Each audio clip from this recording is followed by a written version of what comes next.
Hey guys, what's up? It's Ray again. Today I'm going to be doing my profile of kind of what I've been kind of cooking up based on what I've been seeing perform at high level play, like be it like regionals, YCS, nationals, etc. Here in the TCG and a little bit in the OCG. I don't really follow OCGs closely because it's not super relevant until maybe we start seeing like announcements for what cards are going to be coming. So most of my insights, I would say, are like TCG based. A little bit about myself. I played for a while leading into 2016. I played when I was like a little kid at the playground, like back in like hell, like I don't even know how old I would have been then. Probably like 6, 7, like when it was first coming out back in the early 2000s, just playing unsleeved decks at the playground. But that eventually morphed into me playing not like super competitively, but playing like locals and regionals here in the Texas area. Then in 2016, I went to college. I kind of took a break from the game, and then I ended up getting back into it over Master Duel and other online sims, and now I'm back today playing again in person for the first time. I'm planning on going back to my first regionals actually this month in San Antonio, so I'm hoping that that'll be exciting. That I'll get to meet some cool people and it'll be a fun time. But anyways, let's get into it. So today I'm running kind of a pile. It's I believe 49 cards, if I remember correctly. Um, but you'll kind of see why here in a second. I think it's like good justification for being over 49. But let's just get started with it, and then we can talk about more of like the excess of the 49 here in a sec. So Kashtira, obviously, starting with triple Fenrir. Let me turn that around for you. Starting triple Fenrir and triple Unicorn. This is like bread and butter of any Kashtira engine. Just the two strongest searchers in the deck, being able to search your Birth and other monsters respectively. Also, sometimes Theosis if you open Birth. It's kind of nice to. You'll see my spell picks here in a second, but I like running some of the extended Kashtira stuff that not a lot of other people are playing right now, just because I think it does offer like continued extension for when you already open certain cards, like the core. Like if you open Unicorn and Birth, you're just kind of like, what now? So I like doing the extended for that reason. Then one Ogre, one Scareclaw, and one Riseheart. Again, these are more situational, which is why they're being run at one each. But it's easy because you can go Fenrir into the Ogre to search out your preparations, which I think is pretty strong. It's kind of the trap equivalent to Kashtira Birth, except it rips one from the hand face down whenever a trap is activated. It's not the most common per se, but it also functions as an out of turn special summon, which can be good just for tempo, anyways. Then Scareclaw, good because it just negates effects once you enter battle phase, which can lead to some like interesting play. I've had ones where it's like I'll go straight into battle phase and just start swinging just to negate some monster effects, and then go into main 2 to like build board and like actually wipe my opponent. And then Riseheart, great extender. I'm on the edge right now about whether to run him at more than one. I think at one is fine. You'll see why in a sec, but I'm just not making that many XZ plays with this deck due to some other cards that I'm running. I like to call it my Cialis build because it's just crushing ED the whole time, and I end up with almost no extra deck by the end of most matches. So, anyways, continuing on. So that's what we have so far. Then triple Riseheart. I don't think this needs any explanation in any Kashtira deck. Use this to search your Unicorn to get your like combo started. Obviously paired with the Terraforming. So Terraforming, Riseheart, Unicorn. Then Triple Birth lets you normal summon your Kashtiras without tributes, and also lets you special summon from banished or grave once per turn, and then also rips from your opponent's graveyard once per turn when they activate a spell. Super strong. I've had games, especially where I'm playing like against like a Fiendsmith or other graveyard recursion based deck, and it's just like they activate tracked and then you just rip everything and it's just over for them. Like they can't extend anymore. They just have to fold usually. And then as I was saying, for the lesser played, one Theosis and one Birth. I like Theosis because I am playing Scareclaw as well, so I can actually banish Theosis, and like the lesser known effect is it actually lets you recover a card. So when you're special summoning Scareclaw, you do have to banish a Kashtira card, and banishing Birth is fine as well as any of the other monsters, but none of them really like get you anything positive. But Theosis actually does. Typically, the only ones that would do it was this one and then Kashtira Big Bang. But I also cut Big Bang because I'm not playing that heavily into Kashtira Engine. So that one also did not make the cut this time around. And then finally, preparations. Just like I was saying before, this one specifically, not too different than Birth.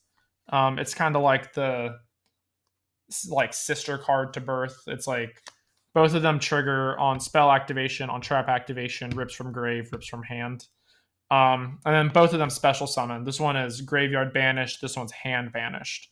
So, and then this one lets you do once per turn, either player's turn. So you actually get twice as many bodies off of preparations than you do Birth, which is why I think it's interesting. And you don't have to run it like mutually exclusive to Birth. It's like use both, pull like 2 bodies per turn.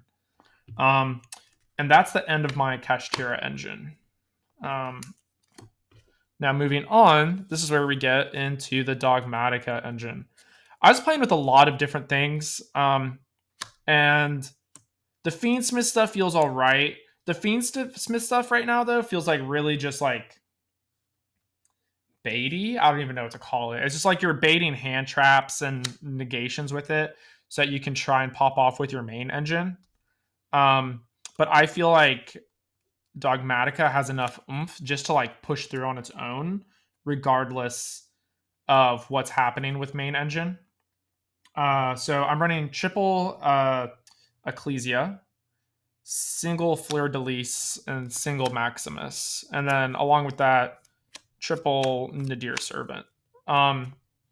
So I'm pretty sure I'm sure most people are pretty familiar with what Dogmatikas do at this point. But basically, their whole shtick is they're sending stuff directly from extra deck to the grave. So you're targeting stuff like Nates, Aggregator, and Garura, and between those, you're really just generating a lot of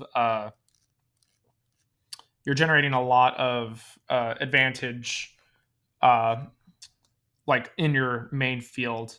And I like this pairing with Kashtira because oftentimes I won't even XZ my Kashtira off. I'll just let them sit and float, and then I'll start like Fenrir banishes this, Unicorn rips that, Ogre rips your deck again, then Birth rips your grave, rips the hand. It's like before you know it, it's like it's ripped 6 cards just in one turn, which is kind of disgusting. And I think it kind of goes underappreciated. So between those rips, these cards also are capable of like ripping and doing target destruction. Maximus ripping 2 from the extra deck, on top of getting the extra deck rip pops yourself. So like getting that Garura, getting that Nates effect.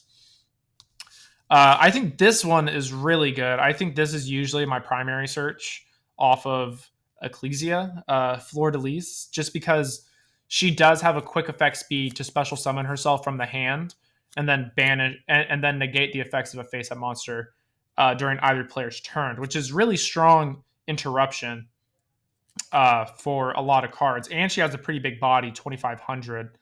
And then if she attacks or any Dogmatika card attacks, they gain 500 attack across all monsters. So it's like this goes to 2k, this goes to 3k, this goes to 2k. And if they persist more than that one turn, it's like they continue to ramp up in their power. So it really quickly forces your opponent to do something about it. And then they have like some secondary effects that prevent them from being destroyed. And then finally, Nadir Servant here. It's just the generic searcher. You just ditch a card to the graveyard. You search out whichever Dogmatika card kind of suits your fancy. I will note you can only search an attack less than or equal to the one that you send. So if you send like Garura, like you can only search Maximus or Ecclesia. But if you send Natis, you can search any of them. Same with aggregator. So that is just something to keep in mind. Sometimes I see that mistake every so often when Dogmatika brain power starts to chug a little bit. And then that's it for engine, really. Everything else is non-engine for the remainder of this deck. So as I was talking about earlier, the super polys, we'll kind of get into the targets later. But I think really strong board breaker, unrespondable. Since I'm already running the Dogmatika, I already have a lot of those targets in the deck. So it's like I don't really have to think too much about making the space in the extra deck. And since Kashtira is already such a strong main deck engine, I don't really feel pressed for space in the extra deck right now. Because oftentimes I'm locking myself out or waiting until my opponent's turn to do it. And all the Dogmatika cards are you can't use the extra deck for the rest of the turn. So if you open with Super Poly, that's fine because you break the board and then you can play the rest of your turn as normal. And then eventually you can do your like, so usually it'll be like I Super Poly to break, play some Kashtira in the mid, and then close and seal off with Dog at the end. And then that's usually kind of how like the turn structure goes for myself. After those super polys, triple lava golem, similar reason to the polys, easy board breaker. This one doesn't generate you a body though; it actually gives them a body. Interestingly though, with Kashtira, the lava golem mandatory effect during the standby phase immediately procs all of their effects. So if I have a board of cash and I give my opponent a lava golem and then pass, during the standby phase, I get to proc every Kashtira effect. All of them just proc all during standby phase. I get my rip. I get my deck rip. I get my extra deck rip. It's disgusting. The number of times I've done this to somebody and they just like instant FF is kind of gross. Then hand traps, triple ash, triple droll, and then triple imperm. Those are, I think this is like standard hand trap set right now. I think specking into Nib right now in this deck is like a little too far leaning because it's like you're already running the lava golem, you're already running the super poly. I feel like you're going a little too hard and like the using your opponent's monsters for your own play at that point. And there's just not enough monsters left on the field, and then they just kind of sit dead in the hand until they rebuild a board. Plus, I think Nib is kind of bad right now into certain decks. Like, I don't think it does very well into Malice. It doesn't do very good into like Mitsuguri. And we'll talk about that in a sec. Lava Golem is actually one of my first side outs, just on the basis that it tributes. So, like, if you're against Rizel Mitsuguri, that shit's gone. You just have to instantly side that out because if you don't, you're just proccing their effects for them, and that's no fun. They end up like going pretty hard on that. And then finally, single called by, single crossout designator, single feather duster. I think these are all just kind of like generically good right now, as well as a triple tactics. I don't think there's much to say about these. Called by is just good during your turn for the same reason that crossout is.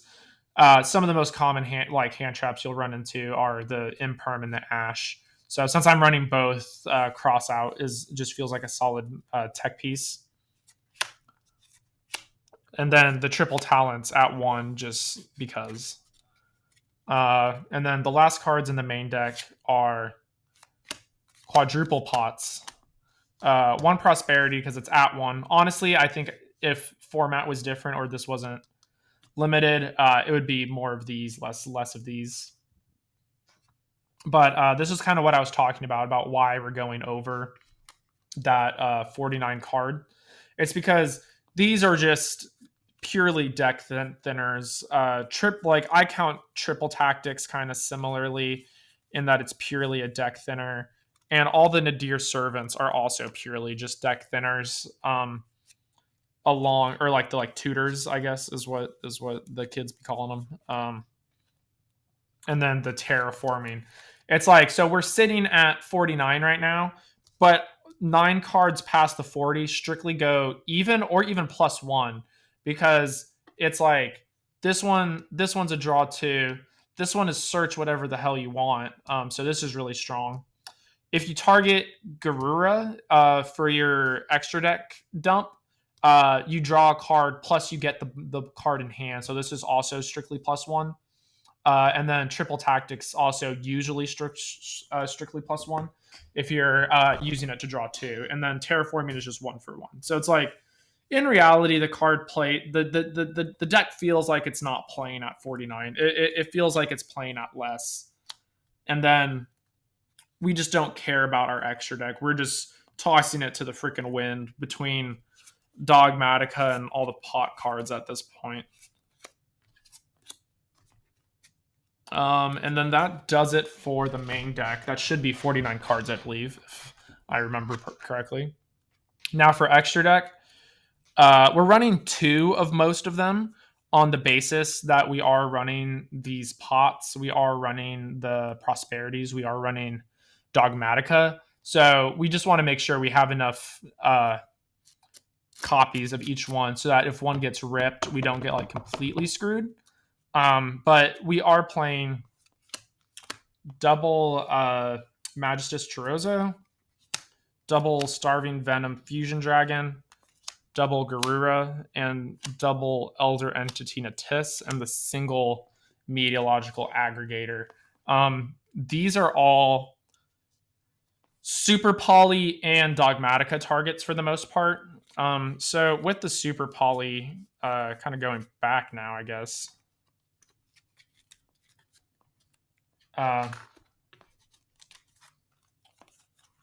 So with the Super Poly, usually the targets we're going to be going for are one of these 3 in the top.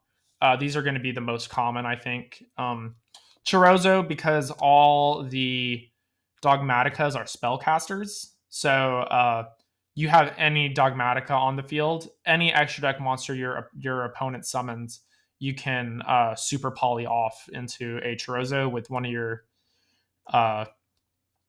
Dogmatikas. I think this is also good into like kind of Rizal as well, taking out their single XC, their single like bigger boss monsters if it gets that far. Then after that, we have the Starving Venom Dragon. This one is just 2 dark monsters. There's another card, I don't remember what it's called off the top of my head, that uses 3. But I think whenever you start getting into like having to tribute like 1 versus 2 versus 3, I say like tribute, but like use as material, it gets a little dicey because you're not really guaranteed to always hit it. Because like they might not meet your condition quite the way you want them to, which puts you in a tough pickle because if they're just barely dodging your condition or after the first round they know what you're playing, it gets a little harder to catch them by surprise. And then Garura, amazing Dogmatika target, great Super Poly target. This one still gets its effect when it leaves the field. Of being able to draw a card, even if you do use it for a super poly target. This one's really good for because this is same type and attribute. So this one's really good against like Rizel. This one hits. I guess this one also hits Malice as well, because most of them are Dark Cybers, right?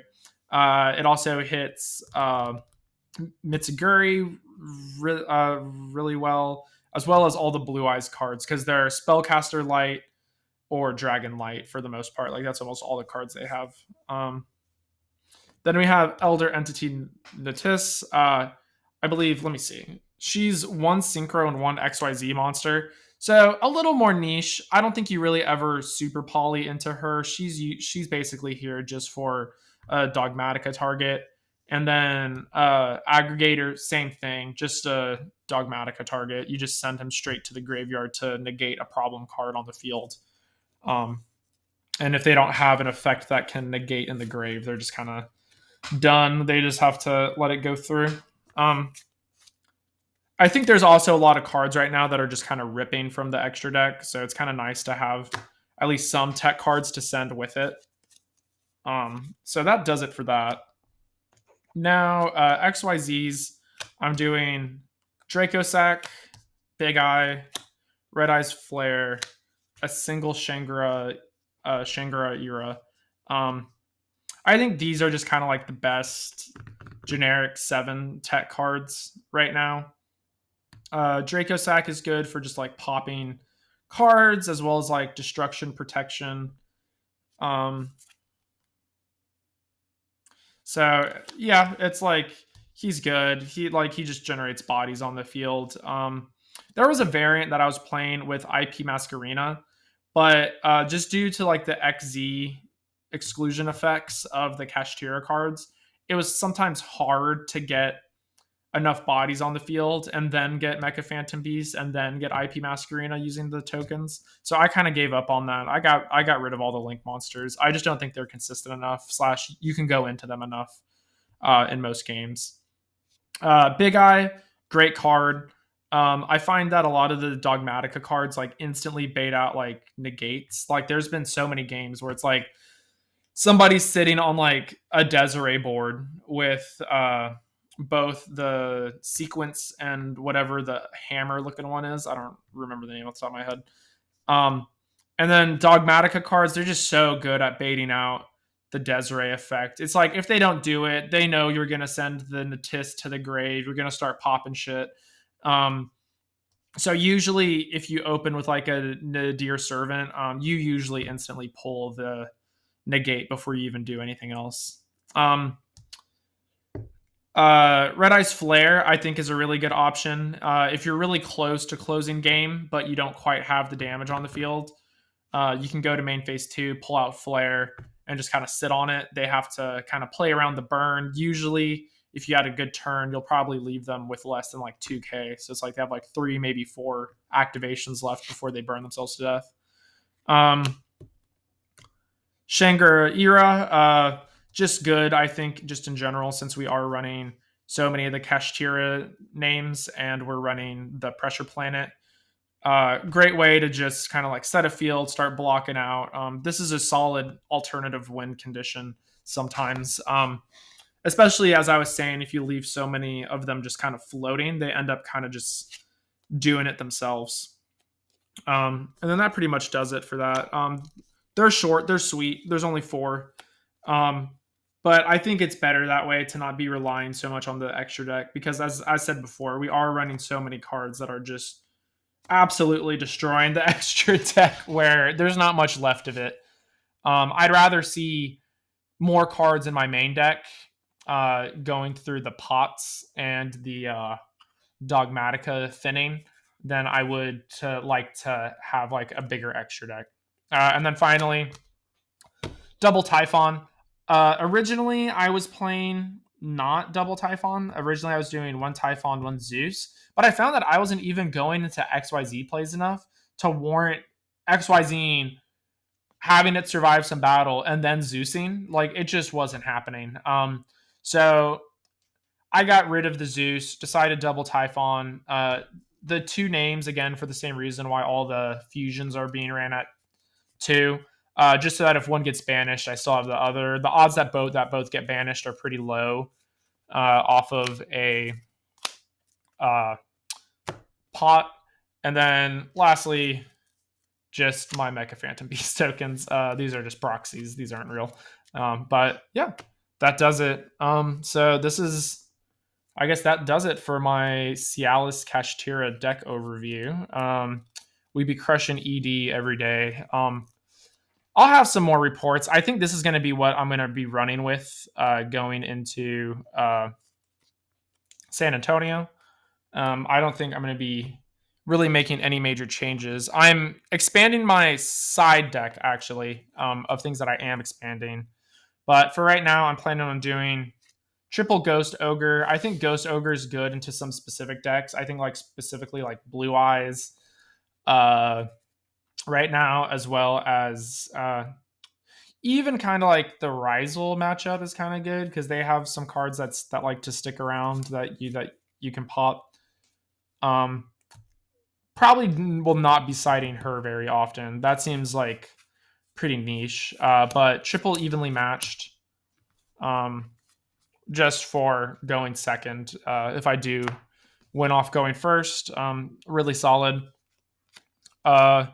Imperial Iron Wall for the Malice matchup.